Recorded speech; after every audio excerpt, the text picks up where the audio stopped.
नमस्कार दोस्तों, मैं रमन कुमार राजू और आज के इस वीडियो में आप लोगों का मैं हार्दिक स्वागत करता हूं। तो ये वीडियो आप लोगों के महत्वपूर्ण इसलिए है, आप लोगों को ये पूरा वीडियो इसलिए देखना चाहिए क्योंकि हम इसमें बात करने वाले हैं क्लास 10th के फिजिक्स के कुछ महत्वपूर्ण ऑब्जेक्टिव्स को, जो आपके 2022 जो बोर्ड एग्जाम होने वाले हैं उसमें बहुत ही महत्वपूर्ण साबित होंगे। और मैं उम्मीद करूंगा कि यहीं से ढेर सारे प्रश्न पूछे जाएंगे, मतलब इसी प्रकार के क्वेश्चन सब पूछे जाते हैं और पूछे जाएंगे भी।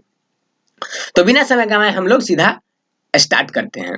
तो आइए, हमारा सबसे पहला क्वेश्चन क्या है कि ये मानव नेत्र जो है, ठीक है, एक मिनट।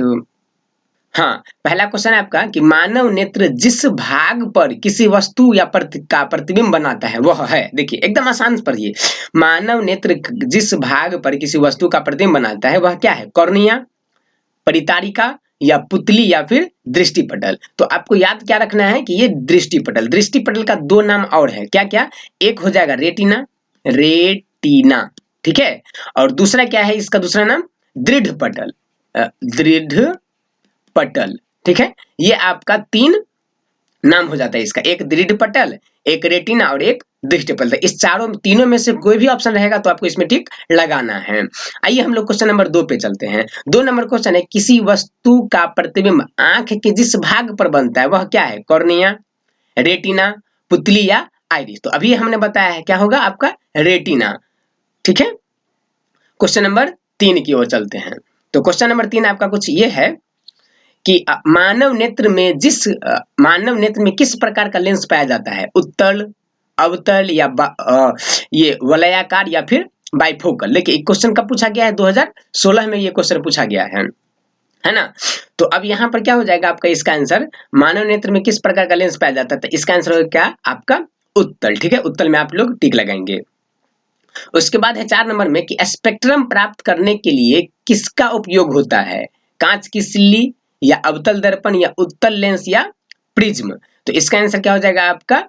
प्रिज्म, ठीक है। प्रिज्म से हम क्या कर सकते हैं? स्पेक्ट्रम प्राप्त कर सकते हैं, है ना। 5वां क्वेश्चन है आपका कि दृश्य प्रकाश में किस वर्ण का तरंगदैर्घ्य अधिकतम होता है? गौर से सुनिए, दृश्य प्रकाश में किस वर्ण का तरंगदैर्घ्य अधिकतम होता है? ठीक है, तो अधिकतम किसका होगा? बैगनी का होगा या लाल का होगा या फिर नीला होगा या फिर पीला होगा। तो आपको याद क्या रखना है कि तरंगदैर्घ्य किसका होता है? ज्यादा लाल का होता है, ठीक है ना। उसके बाद कहता है कि सामान्य नेत्र के लिए सुस्पष्ट दर्शन की न्यूनतम दूरी। देखिए जब आप साफ कम से कम कितना दूरी तक देख सकते हैं? एकदम आंख के करीब आंख को झांप लीजिएगा तो दिखाई देगा? नहीं दिखाई देगा। तो कहता है कि कम से कम आपको कितना दूरी पर रखना होगा? तो इसके लिए हम क्या करते हैं, कितना दूरी पर रखेंगे? 25 सेंटीमीटर। आपका 25 मीटर बहुत ज्यादा दूर हो जाएगा, बहुत ज्यादा दूर रहेगा तो दिखेगा ही नहीं। तो आप पढ़ने के लिए या फिर किसी चीज को सुस्पष्ट देखने के लिए क्या आपको कहां पर रखना होगा? कम से कम 25 सेंटीमीटर की दूरी पर ही रखना होगा। उससे लॉग कीजिएगा तो आपको दिखाई नहीं देगा, ठीक है। तो 6 हो गया। इस तरह से हम लोग आते हैं क्वेश्चन नंबर 7 की ओर। तो 7 नंबर क्वेश्चन में क्या कहते हैं कि जो नेत्र निकट स्थित वस्तु को साफ साफ नहीं देख सकता। देखिए लॉग में के वस्तु को साफ साफ नहीं देख सकता है, इसका मतलब उसको कौन सा दृष्टि दोष हो गया है? दूर दृष्टि दोष हो गया है। क्योंकि जब दूर का दृष्टि दोष हो जाता है तो आपको लॉग में का साफ साफ दिखाई नहीं देगा, दूर का ही साफ साफ दिखाई देगा। उसके बाद कहता है कि चंद्रमा पर खड़े अंतरिक्ष यात्री को आकाश प्रतीत होता है कैसा? नीला, उजला या लाल या फिर काला। तो आपको क्या याद रखना है कि जो चंद्रमा पर व्यक्ति होता है उसको कैसा दिखाई देता है? काला दिखाई देता है। निकट दृष्टि दोष का निवारण किस लेंस से होता है? उत्तल, अवतल या बाइफोकल या फिर सिलिंड्रिकल। तो देखिए निकट दृष्टि दोष है ना, तो निकट दृष्टि दोष है तो उसके लिए कौन सा, सॉरी उत्तल नहीं होगा, क्या होगा? अवतल दर्पण। निकट दृष्टि दोष के लिए कौन सा दर्पण? अवतल दर्पण, ठीक है। यहाँ पे ये गलत से टिक लग गया था। उसके बाद 10 number question, next number question आपका क्या है 10 में कि स्पेक्ट्रम में किस रंग की किरण का झुकाव अधिक होता है? लाल का या फिर पीला या बैगनी या फिर हरा। तो आपको क्या याद रखना है कि इसका जो स्पेक्ट्रम का झुकाव ज्यादा होगा, इसका मतलब कि तरंगदैर्घ्य दूसरा ज्यादा होगा। तो तरंगदैर्घ्य ज्यादा किसका हो रहा था? लाल का हो रहा था। तो इसका क्या हो जाएगा आंसर आपका? लाल होगा, है ना। हम इस दोनों चीज को एक बार और समझते हैं। देखिए एक होता है निकट दृष्टि दोष, है ना, और एक होता है दीर्घ दृष्टि दोष। दीर्घ का ही दूसरा नाम होता है दूर, ठीक है, दूर।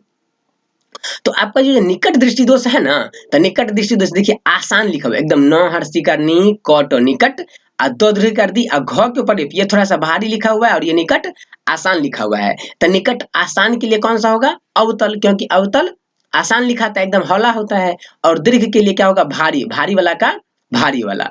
तो देखिए उत्तल तो संयुक्त ये भारी हो गया और दीर्घ भी भारी है, निकट आसान है, अवतल आसान। लिखने में आपको निकट अच्छा लगता है कि दीर्घ अच्छा लगता है? तो आपको निकट अच्छा लगता है, तो निकट अच्छा लगता है तो इसके लिए अवतल आसान है और दीर्घ थोड़ा सा भारी है और उसी तरह उत्तल भी थोड़ा सा भारी है। तो आप इस चीज को याद रख सकते हैं कि निकट दृष्टि दोष के लिए उत्तल दर्पण का इस्तेमाल किया जाता है ठीक करने के लिए, और अगर दीर्घ दृष्टि दोष अगर किसी को हो जाएगा तो उसको ठीक करने के लिए कौन सा दर्पण लगाएगा?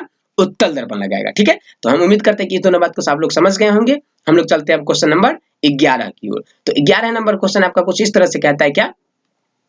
जो प्रकाश के किस रंग का तरंग दैर्घ्य सबसे अधिक होता है? ठीक है, प्रकाश के किस रंग का तरंग दैर्घ्य सबसे अधिक होता है? बैगनी, हरा, लाल या फिर पीला? अभी इससे पहले भी ये क्वेश्चन था, कौन सा? लाल होगा।